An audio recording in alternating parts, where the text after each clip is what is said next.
Kita bagilah laluan dekat kita orang. kalau borak boleh. Saya semalam borak dengan Fatah nak tidur tu sampai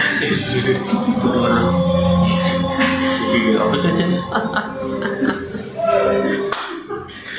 Sorry. saya borak dengan Fatah tu.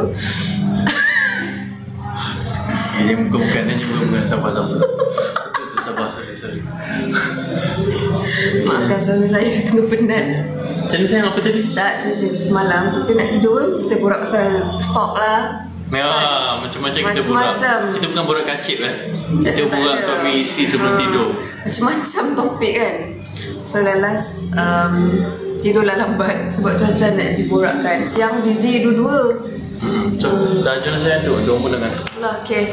Okey kawan, terima kasih. Kita nak ucapkan banyak-banyak Sakinah, mawadah, warahmah, Amin. Amin. Terima kasih. Kita doakan semoga korang pemurah rezeki juga, dipermudahkan urusan juga. Amin. Semoga semuanya dipermudahkan urusan esok dan hari seterusnya. Dan semoga semuanya dimurahkan rezeki juga. Amin. Semoga semuanya sama-sama berjaya dunia akhirat juga. Amin. 8 million likes, Bin. Terima